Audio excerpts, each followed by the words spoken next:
What if the part of you that feels broken was never broken to begin with? What if it was just separated? And what if perfection was never the goal? What if coming back home to you was always the goal? And so today I want to talk to you about why wholeness should be the goal and not perfection. So if you're a high achieving type A, perfectionist, eldest daughter like me, this video is for you. If you're new here, hi, my name is Chrisana. Here we speak all about inner work, inner healing, and self-development. Welcome. If you've been here before, hi, welcome back. And yeah, let's get into the video. Before we get into the main point, I would like to explain a bit more about wholeness and what makes it so appealing to us as humans and why we forget about that and then we strive for perfectionism. For this reason, I would like to start with two seemingly opposing fields. This is psychology and spirituality. And so let's start with spirituality. For me specifically, because I know for a lot of people, spirituality has different meanings. For me, it's all about connecting back to source, back to God. It's all about being one with him, with the creator. So spirituality goals, again, for me and for what I practice, is all about getting back to that wholeness, to this state of being one with the creator. And so when we strive for perfection, we are essentially forgetting that we are one with God, one with source. We are forgetting our divine nature because we are all made in the image of God, as it says in the Bible.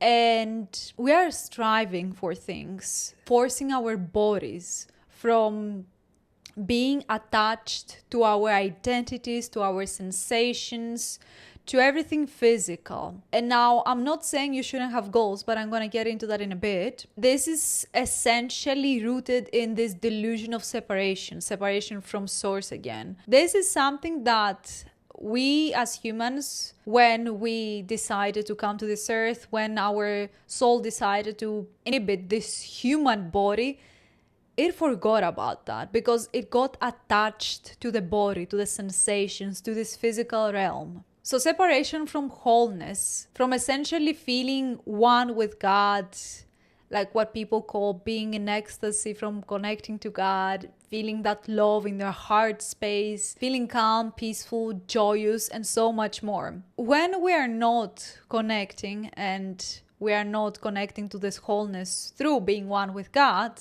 this is one way, there are a ton of ways, we are forgetting our truth, which is our soul is whole as it is because we are made in the image of God. And what is God? God is wholeness. This is the delusion. So it comes back to us striving and then trying to perfect things and feeding into those delusions, those fears, those anxieties, all of that. So connection to God, being one with God, it ignites in us this spark of feeling whole and complete as we are, because our soul knows that we are whole and complete as we are. It's just that being so attached to the body, the sensations, to this physical reality separates us from this wholeness of source. Now, in psychology, and specifically from trauma studies, what we know is that our parts within ourselves, which we all have different parts within ourselves in case you didn't know that, when trauma, pain, or any kind of wounding happens in our lives that does not complete its cycle, it gets stuck within our nervous system, within our bodies, and then fragments into different parts and pieces. It's like a puzzle that gets scattered. So because those parts within ourselves, they get fragmented, this is exactly when trauma develops.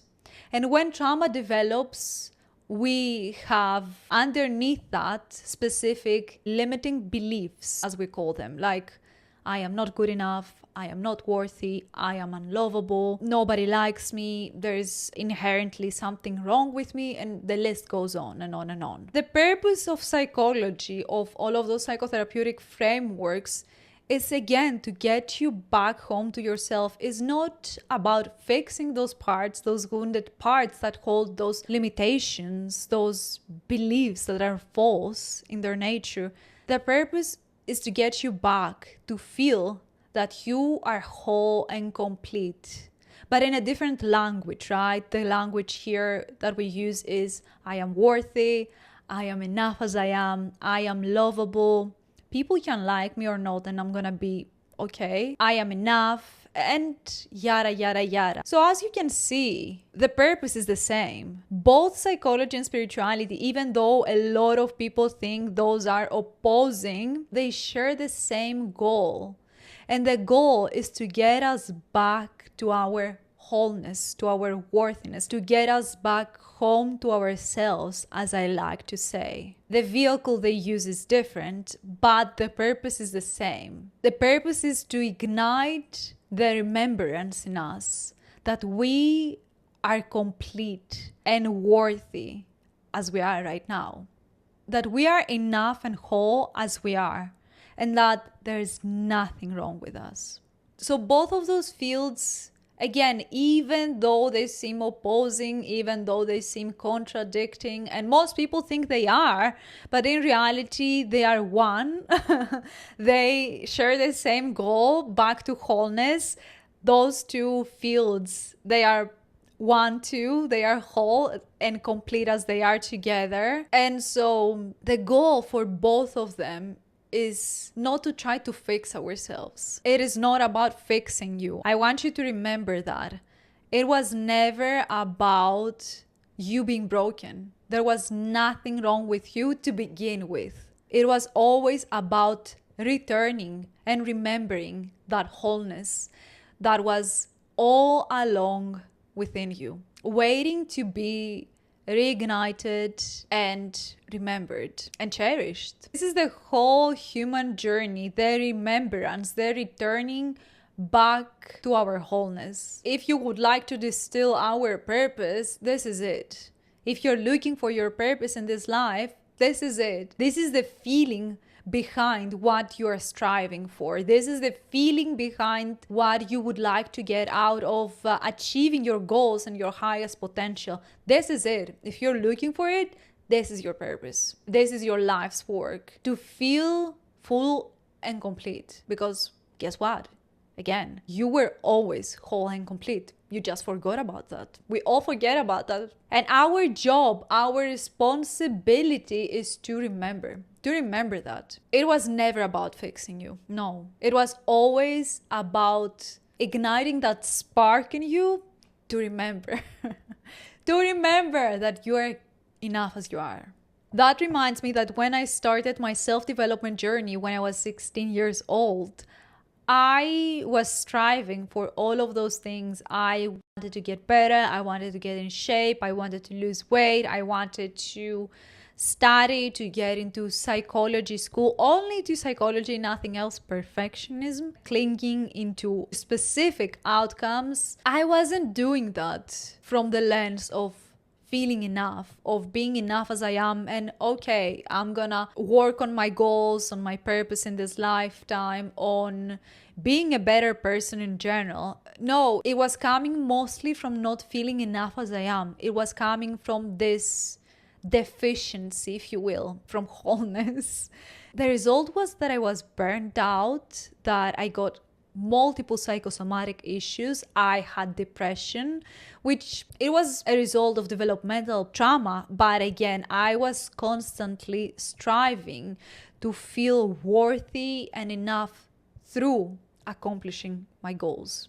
Because I was sure that if I get into psychology, that if I get into shape, if I move out of my hometown, I will finally feel enough. I will finally feel complete within myself. And it took me a few years to understand that that was not the case. If you watched my other videos, you know I usually talk about my story of moving to London and feeling empty inside myself. This was part of it. This was also part of it. It was like me realizing that nothing outside of myself will bring me completion, wholeness, enoughness, worthiness. And I am being really careful here to not use the word happiness, because happiness is another trap. Happiness is just a feeling and an emotion. Happiness fluctuates. It's not a permanent state of being. So what I realized when I moved to London, when I felt dead inside of myself, even though I accomplished so many of my dreams, moving abroad, getting into my master's in psychology, getting all of those dreams and making them a reality was such a big accomplishment for me. And yet, the excitement lasted just for a few months. And so this was my journey into developing inner peace. This was the first time in my life that I felt calmness and inner peace, because this is a permanent state of being. Peace and calmness is a permanent state of being because I am the one responsible for that. It is not dependent on outside circumstances. When happiness and sadness, they do depend on outside circumstances. But deep inner peace, calmness within yourself, it doesn't depend on something outside of you. And it's something that we can all develop. In this way, wholeness and contentment within yourself, fulfillment within yourself, doesn't depend on anything outside of you. You being here is already enough. You coming to this earth is evidence that you are whole and complete as you are right now. There's nothing wrong with you. With that being said, I want to invite you to start seeing all of those parts within yourself that are in pain and that your mind thinks that need fixing and that they are broken, to start seeing them with compassion, to start seeing them as those pieces within yourself that they got scattered and they are now lost because they forgot that they are whole as they are. They forgot that they are one with Source, with God. They forgot that they are enough as they are. They got lost in the process. And it's your responsibility to remind them that they are whole. Even if they are in pain, they are whole. Start reminding that to your parts and your whole life is going to change. You will start having such a conviction within your inner state, within yourself, within being who you are as you are. No needing to prove anything, to perform, to showcase, to be validated by external circumstances at all times. Not even needing the desired outcomes, because guess what? I know I said it so many times, but you are enough as you are right now. There's nothing outside of you that will give you this sense of wholeness and worthiness. Yeah, we can use tools, we can use circumstances, we can take advantage of our resources, but those are the vehicles. Don't ever forget that you are the source. You are the one connecting to Source. And remembering that, being reminded of that. I am not saying you shouldn't have goals, you shouldn't have a vision for your life, you shouldn't follow through with your actions in life. I am saying to check on your why. Why is it that you want to accomplish your goals, aspirations, and visions for your life? Is it to feel whole and to chase and be in this hamster wheel for your whole life?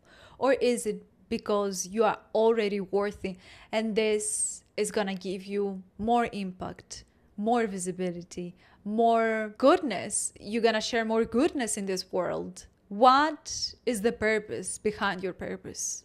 It's the intention behind the goal that makes the goal what it is. It's being able to tell the difference between the fear behind the goal, all of those limitations, this delusion of separation, and your wholeness, worthiness, and contentment. Because there is nothing wrong with having goals. It's human to have goals and aspirations and to work on them. It's what keeps us alive. There is no point in living and coming to this earth if there was no evolution in that, right? So goals and purpose, they are just part of our evolution. And if you detach from the outcomes, if you detach from the purpose itself, from the goal itself, you are making your evolution and your process so much more easy. And I'm saying that from experience because, again, eldest daughter, right? We get obsessed with the outcomes. I think there was this saying I saw somewhere in the internet, I don't remember where, it says like, you're the only obstacle, you're the one in your way. And that is so true. We are our own worst enemies and we cannot see that sometimes. So I hope this video serves as an invitation to start seeing yourself as you are, whole, complete, and worthy.